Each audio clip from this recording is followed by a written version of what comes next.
by confronting racism in all its forms.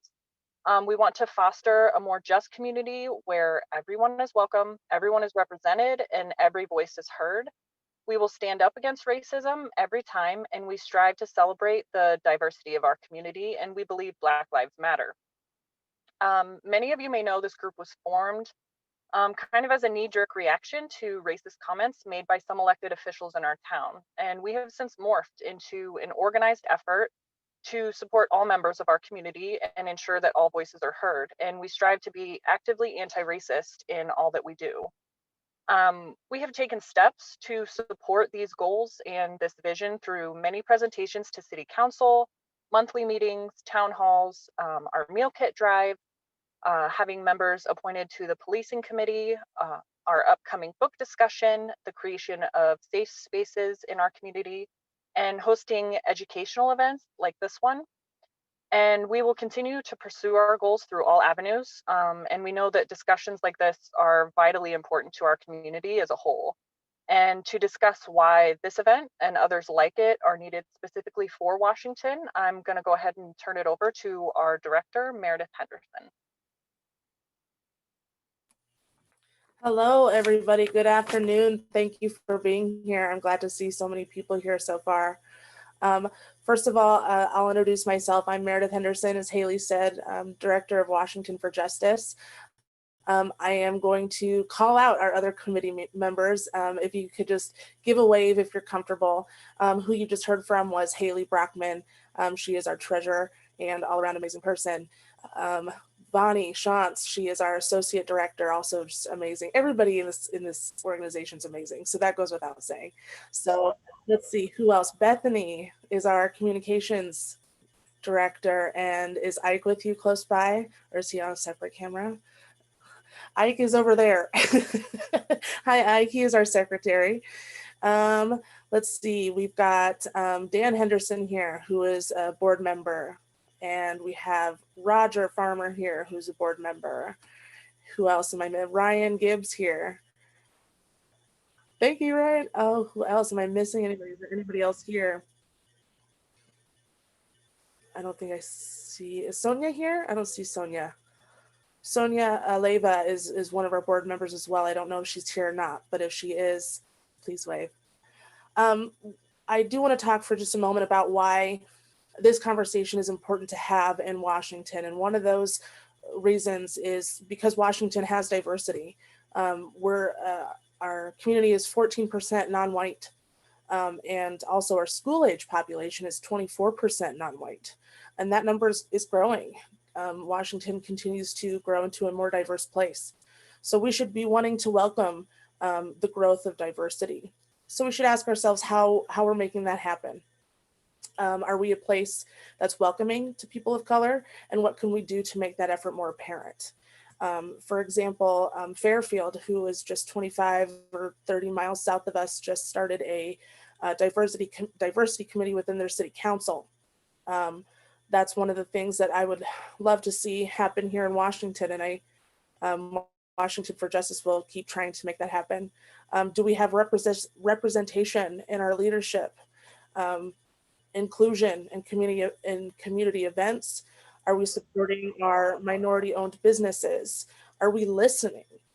Are we making Washington a place where people of color want to apply for jobs here and work here?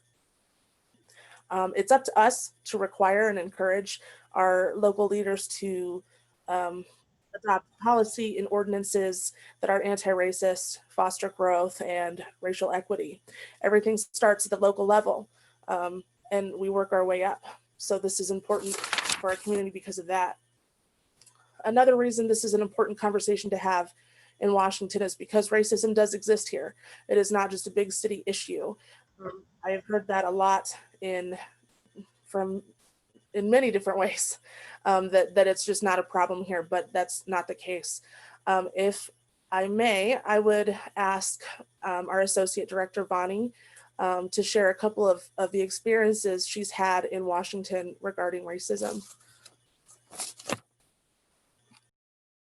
All right, I had to find the mute button there. So like she said, I'm Bonnie Shantz, and I have actually just lived in Washington for about the past 5 years. I'm originally from Madison, Wisconsin, so I'm from the big city. Um, and I can tell you that yes, um, there's more systemic racism, but that's going to be across the country. That's no matter what town or big or small that you're from. Um, and really, the big cities deal more with segregation as far as inherent racism and systemic racism, but I've experienced it very in your face in some of these smaller towns. I'm not saying all small towns are like that, but my experience moving out of a big city is that it is very much more direct than it would be in other areas. So, for instance, I'm just taking a shopping trip to Walmart. My husband and my husband is white, and we had split off, and I was walking through the aisles by myself, and this tall man with I'll never forget had a Confederate hat on, and he started to intimidate and harass me throughout the aisles.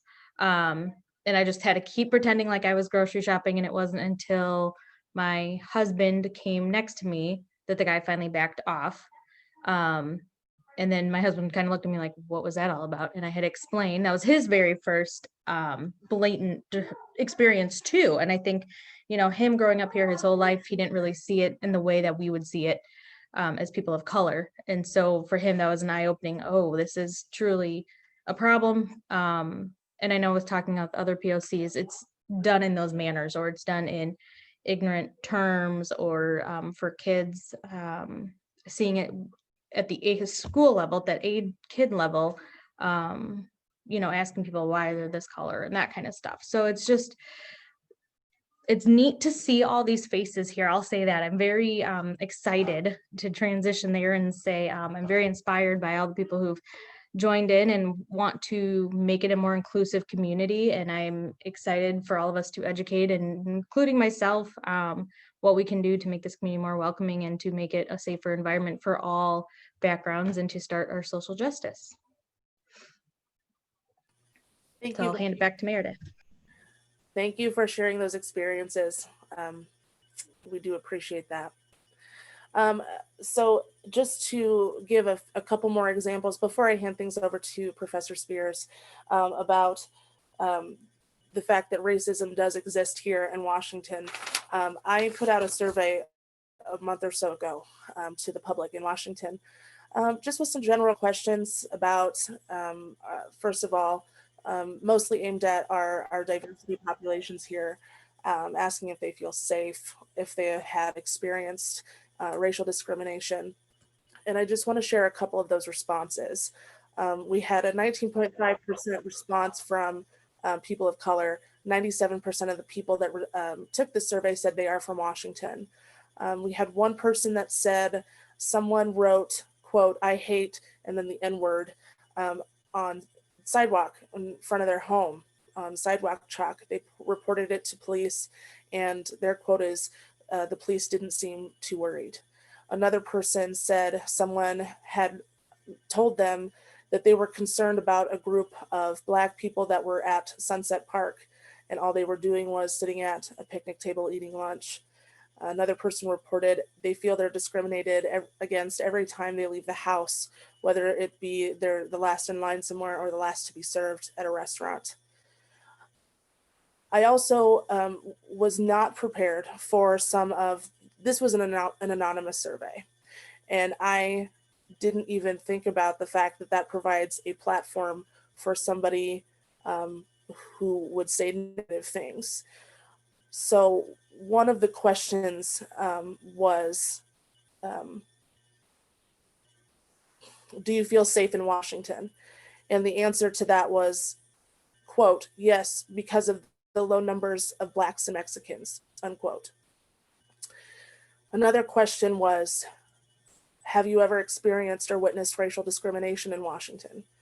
And this answer, which is quite disheartening, was from someone in our community. Quote, "Let me first say I don't like Black people. Call me racist if it makes you feel better. Just know that no Black Lives Matter protesters will be pulling my family out of my car. There'll be hood ornaments or speed bumps first." So yes, we need to have this conversation in Washington. It is quite important. Today we have a guest speaker with us who will be assisting us in having this conversation, Professor Yolanda Spears. She is a professor with the University of Iowa. I was fortunate enough to get to hear one of her presentations in 2019, and I can tell you with 100% confidence that you're in for a treat today. And I'm so glad that this worked out and we were able to coordinate this event. So we are lucky to have you here, Professor. Thank you for being here, and take it away. Wow, thank you so much. I appreciate being invited. Thanks for the Washington for Justice group. I appreciate you having me here today. I want to say that I see you, Vani, and I'm sorry that that happened to you. But yes, we're here, and yes, we're sorry that that happened to you, and it's really is sad to I heard you, Meredith, and your voice breaking as you had to read off the comments. And so it's sad and disheartening at times, yes.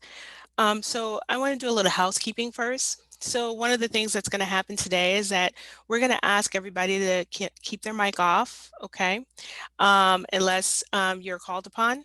Okay, and we're going to be using our chat box today. The chat box should be right on the side of your screen, and I'm going to say welcome to everybody in that. And we're going to be using that chat box every so often to respond to some questions that that we pose. There have been some questions that some of the members helped create for today, and we're going to have a few things so that to see if you can help us in participating. All right. And so we want to do a little check-in because we can't start today off without at least some acknowledgement about what's happening in our communities far and wide, okay? And so what I would like for everyone to do, if possible, is to type in the chat box a little bit of a check-in about what happened and how you're feeling about what has happened in Washington, D.C. at the Capitol. And when I talk, and I'll give you some feeling words, there's some feeling words like maybe you feel passionate, sad, enraged, panicked, maybe mortified or dishonored, frightened. You may feel frustrated, distressed. You could be, it could be exciting times for you. I don't know. And so in the chat box, let's do a little quick check-in for everyone and tell us about how you're feeling today or in the past few days, this week. Okay. So go ahead and get started on that while I get started on the conversation. Okay. And so just a little, I want to set out first by saying that I'm really excited for your community. This looks like a great, exciting time that you're embarking upon by having these conversations, and it's a brave time for you to do this work. And so some of the things that, I want to talk about today is being uncomfortable. That this conversation can be uncomfortable. We heard it from Meredith. We heard a story from Bonnie. We will hear and see in the chat about how you're feeling, right? These are uncomfortable feelings, at times, right? And in order to have these conversations that are starting, I know that when I went to the talk by Dr. Keisha Scott, that was a very, very difficult time for your community. She did a wonderful job in her conversation and her with your community. I was there in the audience, and I could feel the want and desire to have the conversation, yet I also felt the fear of having the conversation. All of that resonated during that time in your community. And so one of the things about having uncomfortable conversations is thinking about making sure that you think about the words and the terms that you're going to use. I should be open and honest about who I am. I am a stickler for making sure that I try to be direct. And sometimes that directness really is upsetting for others. Um, so in being direct, I try to make sure that we talk about terms and ideas that are that resonate and speak truth to the ideas and the information that we're trying to convey. And so I know that, and we're going to talk a little bit more about this later, that I know that your community is going to be doing a book talk from Layla Saad, Me and White Supremacy. I'm very excited and proud of you for embarking on this exciting adventure.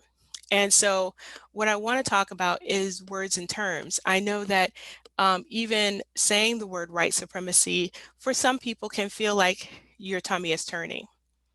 If you feel that way, like when you hear the word in terms, white supremacy, whiteness, blackness, please type it in the chat. If that worries you or fills you with angst, not wanting to say the word black, not knowing whether to say the word black or African American, worried about saying even Black Lives Matter, right? These are things that are understandably can be difficult.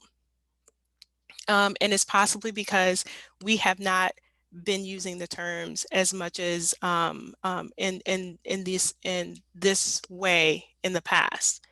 Oftentimes it's been used to hurt and hurl insults, right? But we need to be thoughtful about the fact that we need to be direct and be open and honest about our conversations, okay? No matter how uncomfortable it is. And so when we're talking about these ideas and terms, I'm going to talk to you today about the term white supremacy. And this is taken from Layla Saad's book. And it's an ideology that's based on the belief that white people are superior in many ways to people of other races, and that therefore white people should be dominant over other races. White supremacy is not just an attitude or a way of thinking. It also extends to how systems and institutions are structured to uphold this white dominance. And so what I want to say to you is that I don't know what all of you do in your daily lives. I'm not here to judge that. I can't judge that, and no one else can judge that for you. But what I do know is that systems and institutions have been oppressing groups of people. Systems and institutions have been othering groups of people who show that they are different in some kind of way. Okay. And we make up our systems and our institutions. And so it's imperative for all of us to really engage with this conversation and in this topic and these ideas, because we are the ones that make up the systems and the institutions that run our country. And because of that, delving into this conversation that sometimes has been taboo subject means that we're going to have to do a personal journey. And that's a lifelong journey.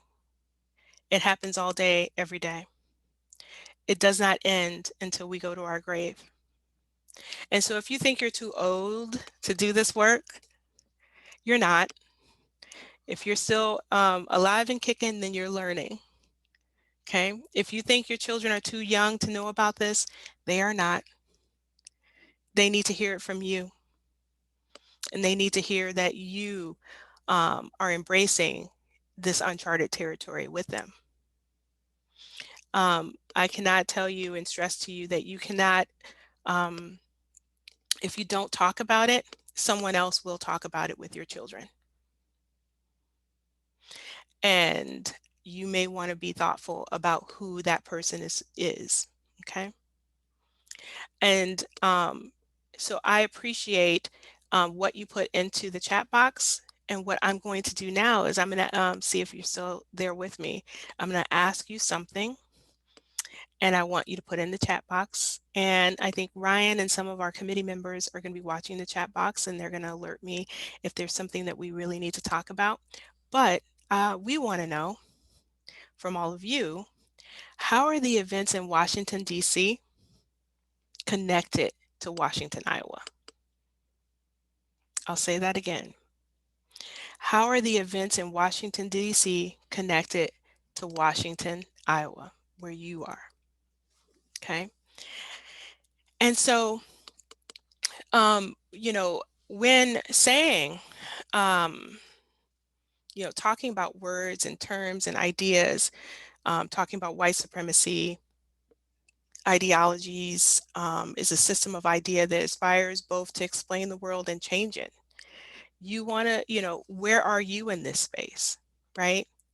Who are your people to help you, inspire others, right? And so, one of the things that I know that when having these conversations, these uncomfortable conversations, is we have to talk about how our history and our history at times is not pretty. Our history is inspiring. Our history is rugged and emotional and sometimes personal, but it definitely is not always pretty or wholesome. And we have to do a better job of informing ourselves, our families, and our community about the history that sometimes has been, intentionally forgotten about and or not talked about. But we have to remember that racism hurts all of us. Racism and white supremacy hurts all of us. One would think it's just, this is not my problem because I'm not, a Black, Indigenous person of color, right? But it harms all of us. And the way it harms all of us and how it harms whiteness and white people in particular, it harms because there's a lack of defining who you are in your culture. If it's constantly normalized that we don't talk about race, then we can't define your culture. It harms our spirits.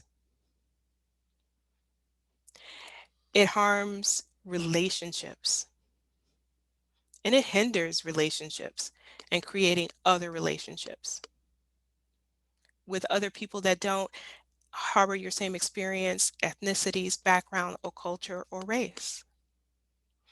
Okay. It's emotionally taxing. How taxing it must be when you come into contact with someone who looks different than you and you're trying to constantly not try to step over yourself in a conversation and not understand how you can be humble in that moment when making a mistake and not feeling guilt or shame.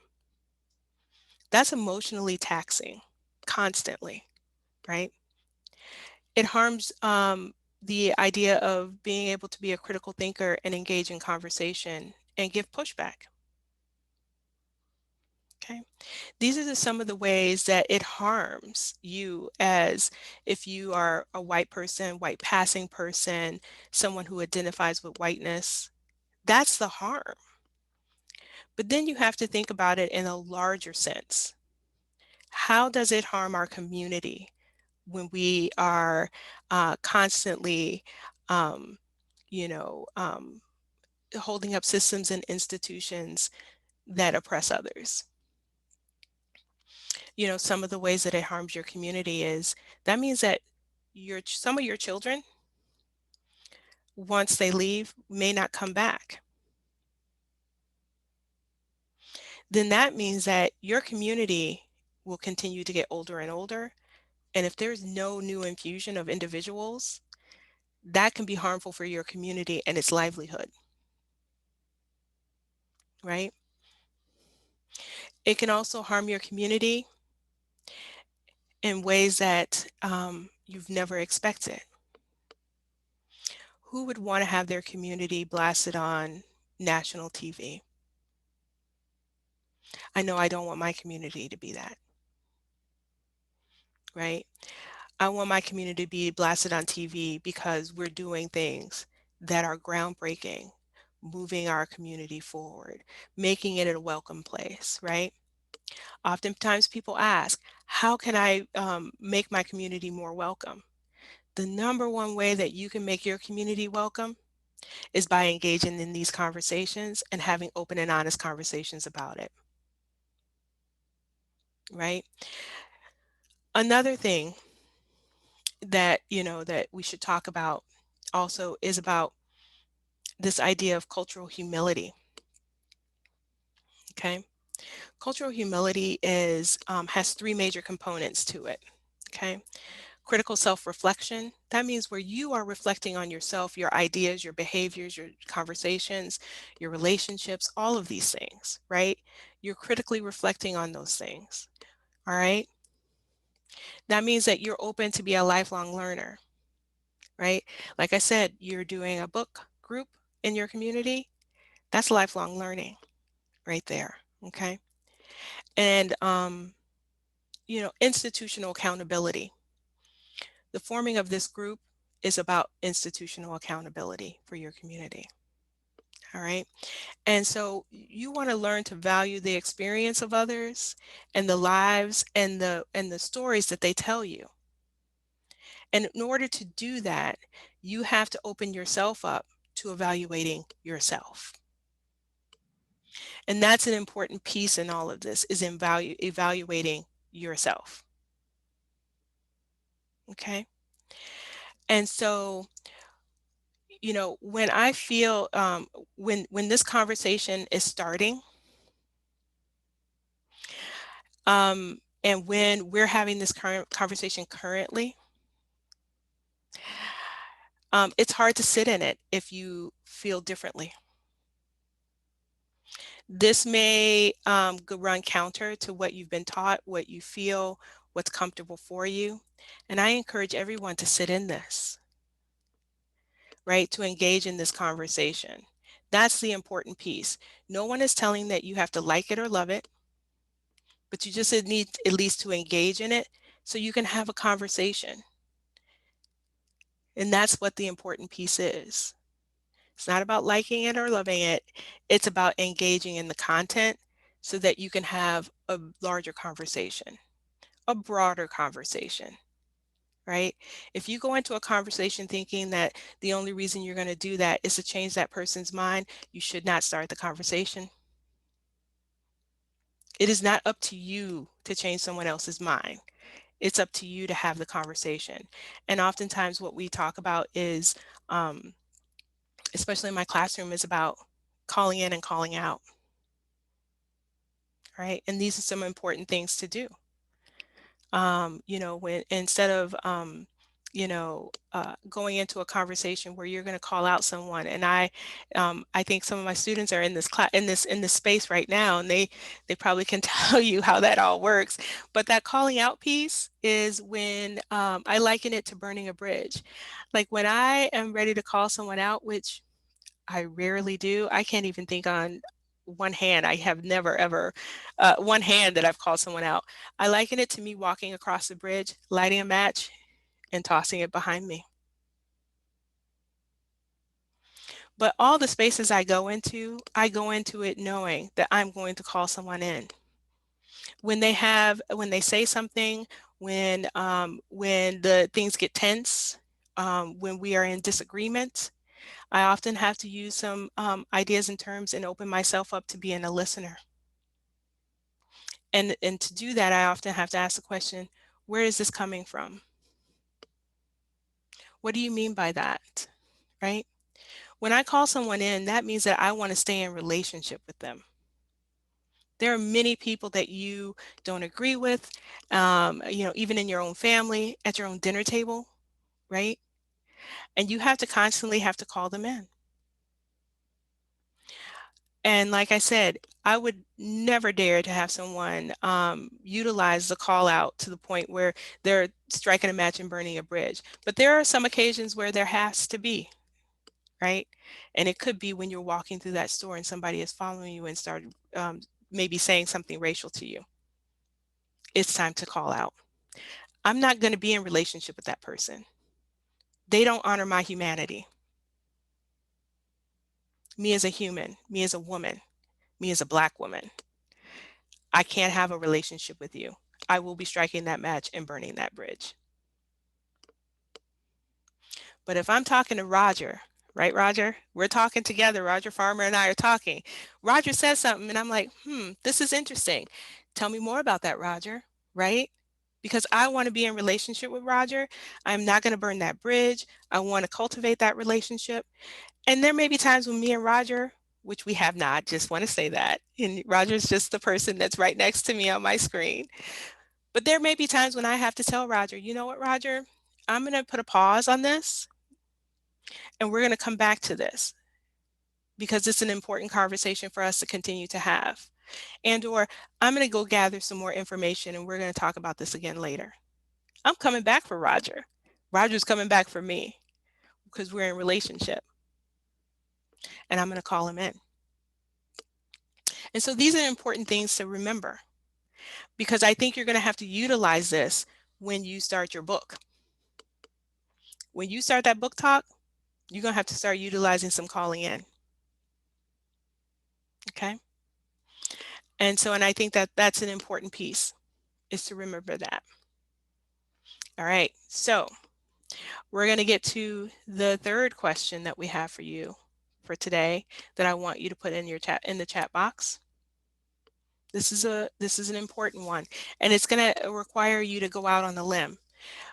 All right. All right. How is race connected to the Capitol siege? How is race connected to what happened at the Washington, D.C. Capitol? And just go ahead and post that in the content. How is race connected to the Washington, D.C. Capitol? And so, yes, I'm asking you to go out on the limb and post that into that chat box. And I hope that, this is a brave space for you to do that. I know that we only have a few minutes together, not a lifetime or hours or other types of longer lasting relationships, but I'm asking you to be brave and post that in the comments. Okay. And so, like I said, I know that you're going to be walking into doing this book talk. I want to tell you that this is an excellent book. I really, really hope that all of you engage in the journaling that has to occur in this book. I'm going to tell you now, there are going to be times when you're going to pick it up, you're going to read what she says, and it's going to upset you.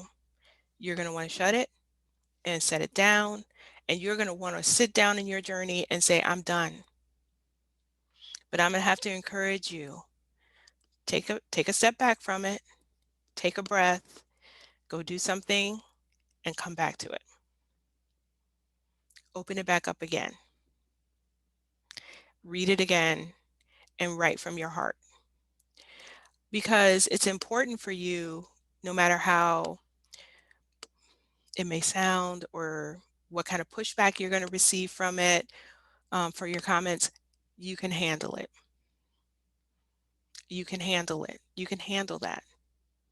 And that's an important piece to know, is that you might be scared to tell people what you wrote.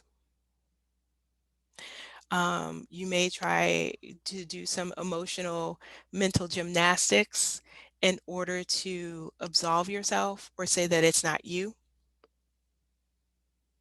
All of these things are going to happen and even more. It's going to be a fragile time, emotional time, and you're going to have to interrogate yourself. But I want you to come back to it. All right, so what I want to open up right now is either from Meredith or Roger or Dan, are there things from in the chat box, because I haven't been watching, I've been talking, that I think that you think that we might need to comment on and talk about. We're heading into the moment where we can ask questions and have open comment and dialogue, but I would like for either someone from the committee to pose the questions and have conversation, and we can talk a little bit about it. Or Ryan, because I know Ryan's been watching too. I'm seeing a lot of mention of white privilege and Hmm. what that might mean and how that might have played a role in Wednesday's attack on the Capitol. Okay. And so we have to think about, the idea of the word privilege. What does that word really mean? You remember earlier when I said about terms and ideas and, really thinking about the words that you use. Why do we even use the word privilege? When we think about the word privilege, we think about that as a great, something given to you, right? And so why do we connect the word privilege with the harmful effects and impacts that occur to other groups of people? You know, think about that. Why do we even use that word? That dehumanizes other people. That it's a privilege to dehumanize other people. That it's a privilege to have, unearned rights and privileges, right? Like, why? And so, I think one of the ways that you can start thinking about how and if white privilege is at play is just to be putting on your critical thinking hat and looking at historical things and what's going on, right? Looking at all the variety of protests that have been occurring in these past few years. We're living in historical times right now. Historical times. And we have current information that shows us about the treatment of a variety of individuals. And so when you put that critical thinking hat on and you start to really interrogate yourself and your idea of what you think white privilege is, or with, what privilege is, I think that then you will find the answer when having conversations with others. I think it does play a part. And I have to, remind people that my vantage point and where I sit on the margins of society, because I do sit on the margins of society. I'm not a part of the dominant society or group or the institutions and systems that run it. And from my space and place on the margins, I can see the privilege that has occurred in response, the different response to what has happened at the Capitol, what happened in Charlottesville, what happened historically in Tulsa. If you know your history, right? I can see how privilege has played, and how others are being othered, oppression, discrimination, racism, white supremacy has come into play. And it's kind of hard when you're in the middle of it and you're in the dominant group, or in this group that is ruling, or have these privileges. It's hard to see it when you're in it and you are it. And so sometimes this is the time for you to take a step back and use some cultural humility, right? And look at it in a different way, and understand that other people's experiences and lifelong experiences who are different than yours can see this differently. I hope that answered the question or got people to think more about it. Are there anything else that you can think of that came up from the chats or questions?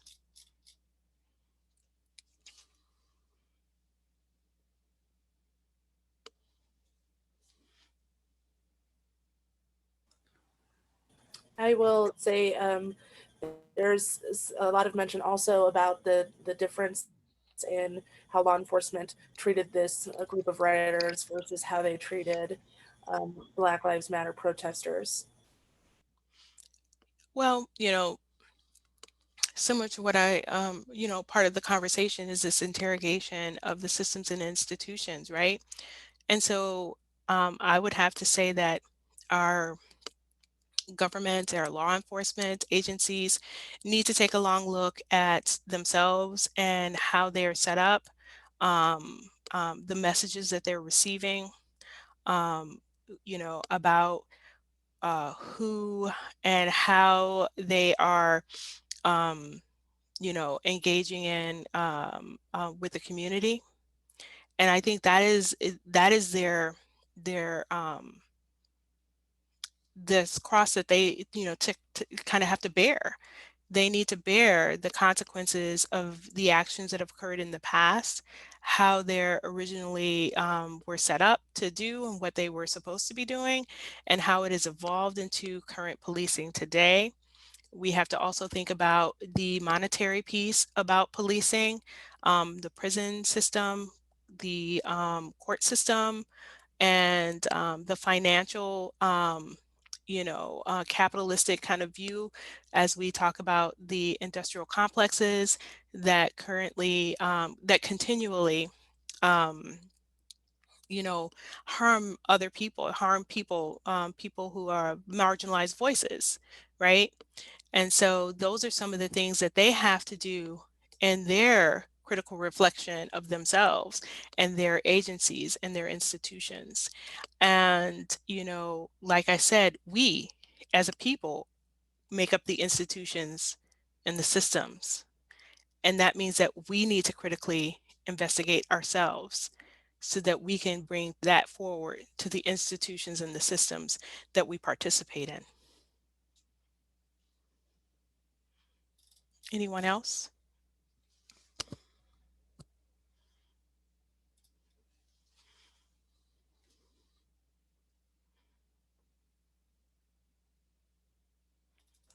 There was a comment that it's hard for white people to be aware of this, especially if they've lived in rural Iowa or similar places most of their lives. I'm sorry, can you repeat that? There was a comment that it's difficult for white people to Oh, understand this, mhm. especially if they've lived in rural Iowa or similar places most of their lives.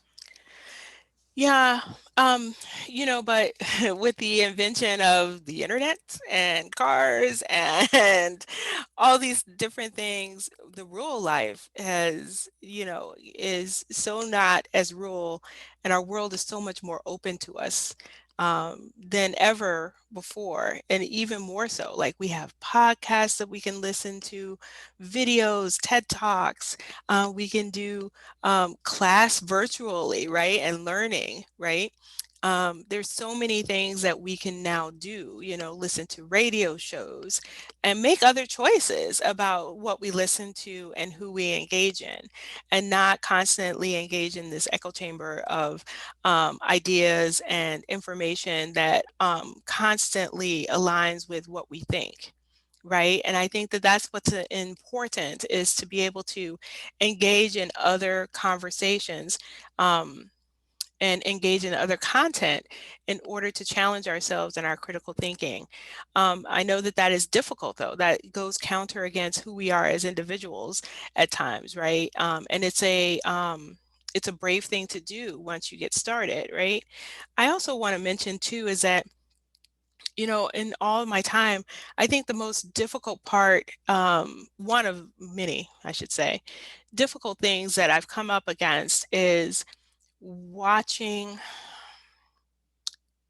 individuals change, the pain that occurs when you realize that what you've been thinking, doing, and saying has been harmful.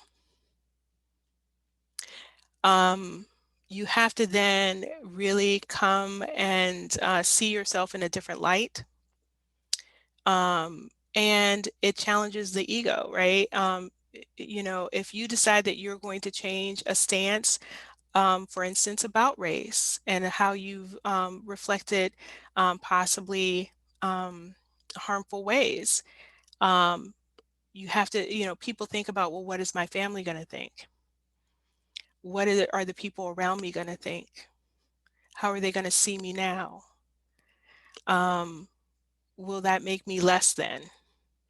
Um, all of these things occur that makes it so difficult for people to engage in a moment of critical thinking, and not even just changing, but even having conversations that have normally been out of bounds. Even the sheer conversation, right? What would people say or think about me? Oh my gosh, Dr. Scott is here. Yay, and she has her hand up. I would love it if you would. Yeah, I'm calling on you. You. Oh, you got to unmute yourself. All right. First of all, I am sorry I'm late, but the things that I've been hearing were so powerful. And I want to thank you because you are speaking the nuts and bolts of how we can move forward and how institutional change is not going to happen until we make interpersonal change straight out. And I love the way that you are calm and laying out what those strategies are. And they are not going to be without pain there, because that is the way to own responsibility. So here was my question, because I'm actually doing a talk on Wednesday, and I'm trying to get some way of thinking about it and being as articulate as you, because right now I'm highly emotional. I mean, these things that I'm watching I'm angry, I'm sad, I'm hurting. So here it is. There's a lot of discussion about healing. And I just don't see that healing is possible without some sort of accountability. So how might you define accountability for those who've had the most privilege? I don't talk in terms of just white and black anymore. I talk in terms of who's had the most responsibility and who's had the least privilege, right? So what are some things that you think of in that area? And I'm going to steal every one of those, use them on Wednesday, because I need some help. Like, Thank you. And I'm I just love you. I just want you to know that. I'm so excited to meet you. Thank Hopefully you. we'll be able to meet each other more after. Um, Absolutely. yeah, I think when we talk about, people with the most privilege and accountability and this idea of unity, I agree that unity and can't happen until accountability is made. And that accountability, has to start, on a level that on multiple levels. Um, Recently, I posted some information about our media. Our media needs to start being accountable to what they have done to us. For Okay. 4 years, um, and I've told my students, I've never in my whole life on this earth have heard from the person in the People's White House every day, every single Exactly. day. And our Exactly. media needs to be accountable for that, right? They're currently trying to be accountable, but this is, 20 days too short, basically, right? And so, Mhm. I think we need to start thinking about different systems and institutions and what that accountability would look like. And I think for the media, the accountability would look like using words and terms that truly reflect what's transpiring, whether it be the word terrorists, domestic terrorists, right? Whether it, whatever it is, right? And then accountability looks different when we talk about other institutions, whether it be about, you know, our big box institutions, right? Like, Right. putting Black hair care, items behind locked, cases, right? So accountability looks different for each of the institutions that are harming us. The other thing that we need to recognize is that it's going to look different because what's happening, and I'm talking about race right now. What's happening racially, it happens in every single thing that we do. When we have people who say, why does it always have to be about race? It's because race is impacted in everything from economics, education, right? Mhm. Medical, housing, sex, war, everything. Okay. Race is impacted by it. So the accountability looks different, and it should have goals that match what the weakest people are harmed by, believe then that they are feeling like they are equitable or have some kind of, you know, some kind of, way of saying, I feel better. I feel this is where I need to be, right? So the weakest need to be at the table to say, this is what it looks like, instead of having Wow. the people who are, you know, who have the most power telling us, oh, now it's okay, it's fine now. See, look, right? That's not fair. It's not Well, fine. I heard you say three things that I'm going to use next Wednesday. And one is that there has to be multiple levels of this accountability before there can be healing. I heard you said it has to be meaningful to the people who have the most privilege and the least. Those are my words, but within the framework. And they have to, and the arbitrator of who has to say when that's okay are the people that have been the weakest. Thank you. I'm going to use all that. Now, I don't know how I'm gonna get in touch with you after this, but we're gonna be talking. I love you. I absolutely love I just love the sensitivity of which you're asking us to do the work, because the work is different. We're 30 years out of this diversity, equity, and inclusion work. We're 30 years past it. We've got to do some different work. And I hear the roots of what that work looks like through what you're sharing. And Thank I you. and I also thank you for such great words. And yeah, somebody's gonna get us together real soon. Um, I think also the thing is, I believe that the people in this room, in this Zoom room, this, what is it, 43 people, will have the ability to do this on some level, right? And start that accountability.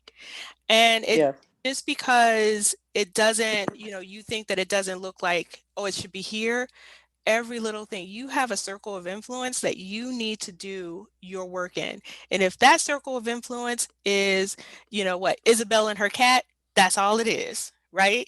Or if absolutely. it is, your grandma or grandpa at the table, that's what it is. That's the accountability. That's your circle of influence.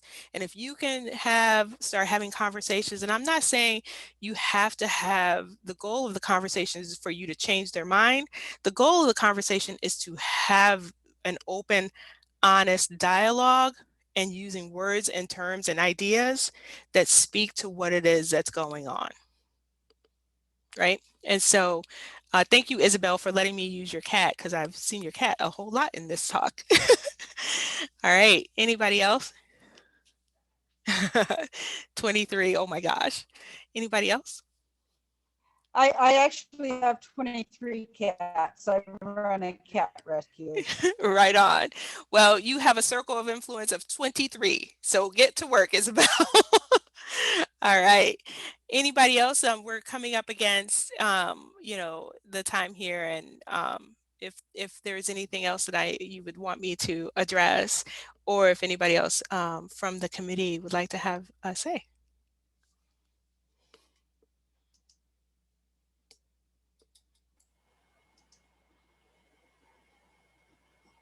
This is Dan. I'll just make a comment and so much appreciate everything you've shared, Ms. Spears. And Mhm. you've mentioned the book talk a couple of times. So I just want to say that if anyone in this group is interested in joining that, you can get a hold of me.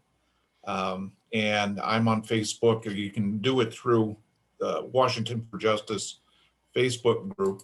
We've already got about 20 people. I don't know how many more we can take to make it, a reasonable group for that kind of discussion. But let me know if you're interested. But I think the thing that I've learned today is that this level of conversation is going to take courage. Mm. It's going to take honesty. And it's going to be a learning experience. And then out of that learning experience comes change. So expect to be changed. And I think that's the exciting part. So thank you so much for everything you've shared today.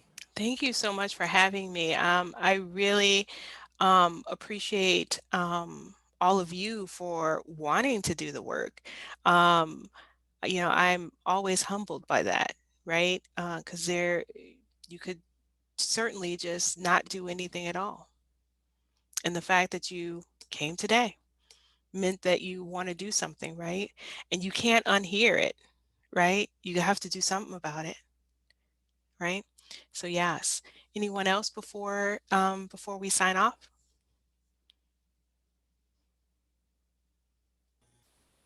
And we're going to just open it up for anybody. Go I ahead. just want to reiterate what my dad just said. It was great to have this conversation. I have just in this short amount of time learned so much, as I did in 2019 when I listened to you. So you'll be hearing from me and us again. I promise.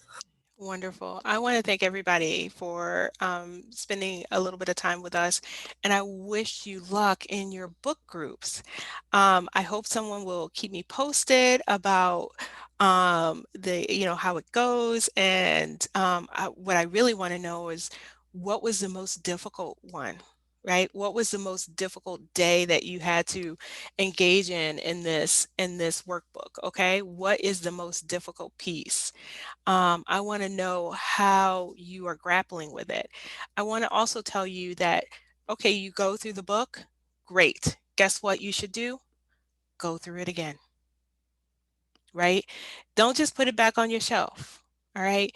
You go through the book, you take a break, you live your life a little bit, you come back to it and read your responses and redo it again. That's a part of the journey. It's lifelong. Remember that. That's about cultural humility. It's a lifelong journey, right? And engaging with this content. I want you to open up your eyes and open up your space to other people. Think about who's sitting at your table, right?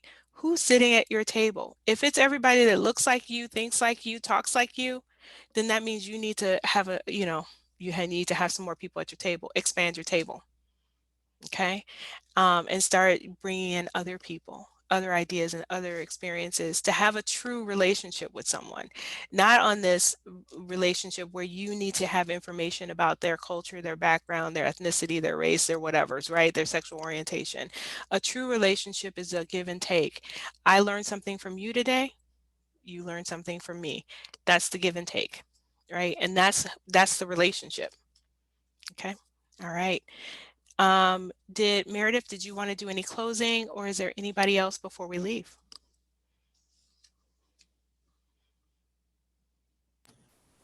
If there's no other questions, I will just again say thank you to everybody for coming today. I'm really happy that there was such a turnout.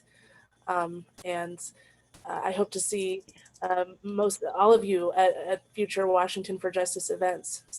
So if you're interested in that book club, Dan put his email address in the chat, so feel free to get in touch that way. Professor Spears, thank you so much. This has been fantastic. All right. Thanks, Lori. See ya. All right. Bye, everybody. I know. Toodles. Gosh, I met so many great people today. This is awesome.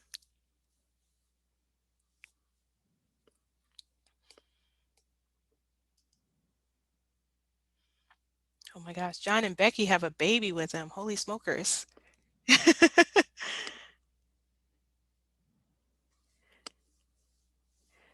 All right.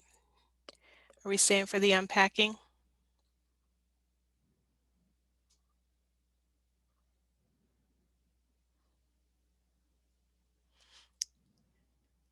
Vani, thanks for the email. I'll look at it when I get done. All right, so the committee is sticking around. So are we in committee mode? I think so. Great job, Yolanda. I'm just really excited. Oh my gosh, I'm getting Facebook requests. Now I'm a little scared.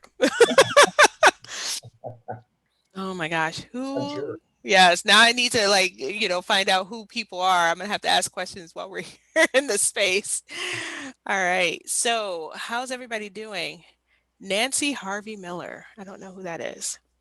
Anyway, we'll see what happens. How's everybody doing? I thought it was great. I mean, I thought your leadership was really good, and I thought the conversation was, had some depth to it. I, ideally, it would be nice to have another conversation in 3 months with the same group of people to see what, what other ideas might have occurred in the meantime. Mm-hmm. Yeah. So thank you, yeah, for your Mm-hmm. leadership here. Meredith, you had mentioned that there was someone who felt as if they needed to leave. I saw that piece. I tried to address it at that moment in time, but I don't know if they were here or not at that They space. were, and they made a comment later that said, "Thank you for letting me stay," and I replied back, "Thank you for staying." So they stayed, which that's wonderful. Good, good, Yeah. because yeah, what's the point of coming if you don't want to, if you can't at least sit in it and engage in it, right? So, okay, good. I'm glad. Um, what else can I do to help in this unpacking um, for this, for you?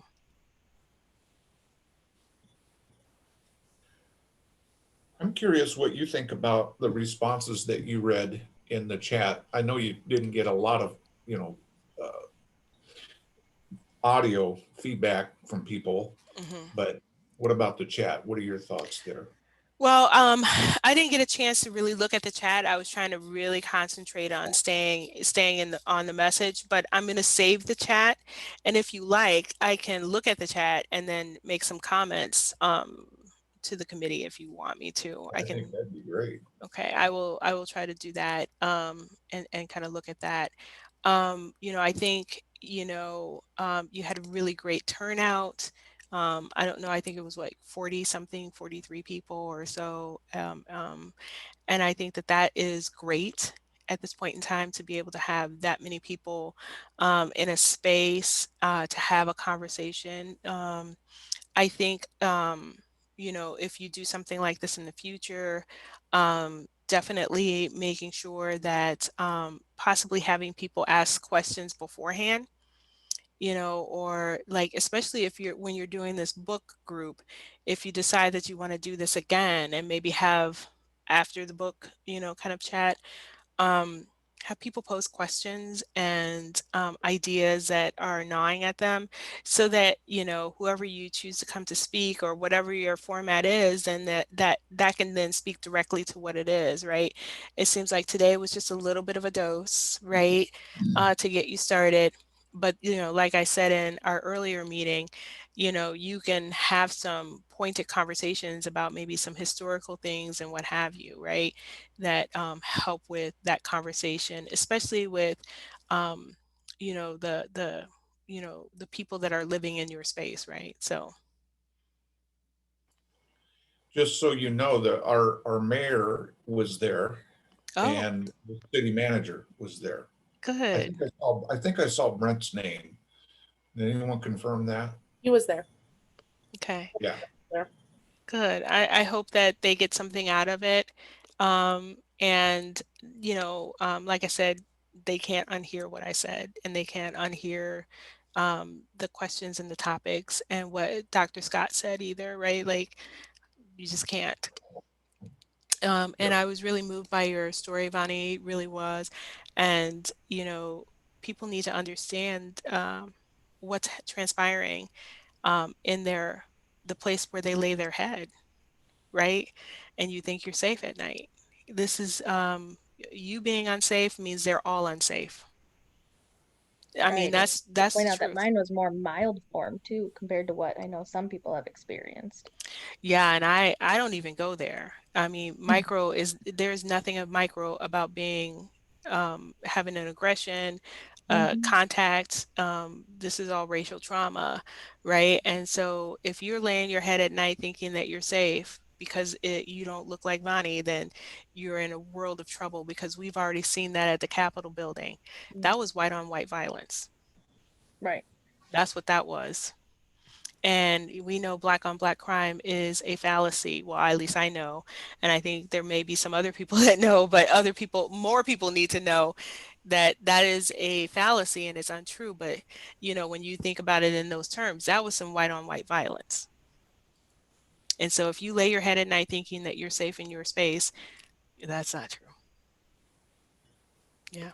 So, Yeah. So I if think there's, you right there pointing that out, that is I haven't heard it that way with the white on white violence either. I mean, I think we all saw it, but it wasn't framed up in that way that you just did that I think would connect to people in rural Iowa too in a different way.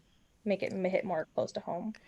yeah, I'll be honest, I held back. I mean, there's a whole lot more I could say, but I think to myself, you know what, Yolanda, you just need to be like 10% Yolanda, not the 100% Yolanda. But yeah, but that's when I saw it, that's what I saw. They were looking in the mirror. That was white on white violence, and it's ugly. And people of color um, have seen it up close and personal, and they know what it looks like. So it's a shock. And so, you know, you had a lot of people who had a lot of feelings, right? And I hope those three questions came across okay, that you were able to kind of look at some of the responses that you held out in there.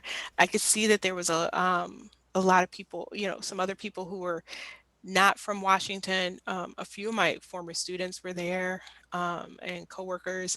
And so the thing is that you were able to reach out to other communities, which was great. And I think, you know, if you're planning on doing something else, definitely thinking about what that would look like.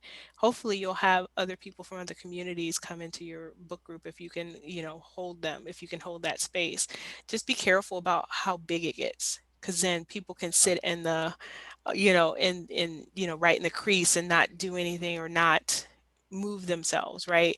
To a point of engagement. Not that they need to change their mind or like it or love it, but just engage in the communication so that they can have that, you know, have that knowledge, right? One So, of the things that I have encouraged everyone to do is to have a study partner one-on-one and to mhm, meet with that partner once before each book session to talk about what they're reading. And I actually had mine last week with my partner, and I can tell you it was powerful. And we opened up for each other some things that we hadn't thought about, you know, before till we actually had that conversation. So doing mhm. this in a large group, you know, that's going to have a drawback. But if people will actually follow through and do that, I think it'll help Mhm. a bit. I think one of the difficult things is that there's, you know, you need to have somebody who's going to push you. And is that person going to push you? That's one. Number two, are there, you know, like how many people of color are doing this book with you, right? It Yeah. looks different.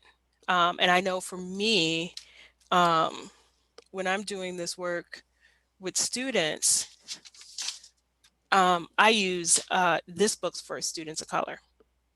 It's called the Racial Healing Handbook. And so I use the two books concurrently.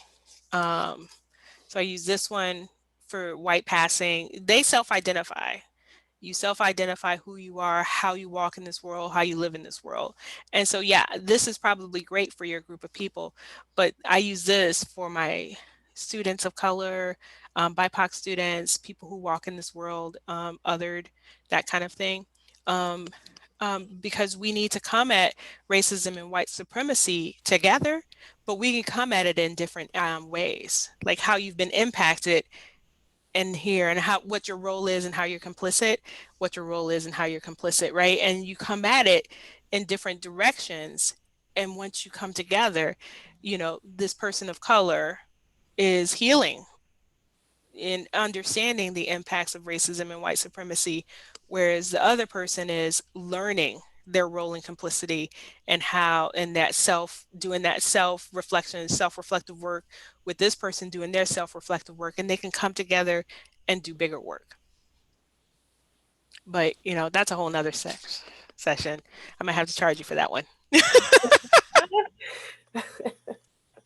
Just send the bill over to Meredith. It's, Right. Meredith got all the dough, right? So Yeah. anyway, all right. or Haley. Any other questions before we end? All right. So All right. Sounds great.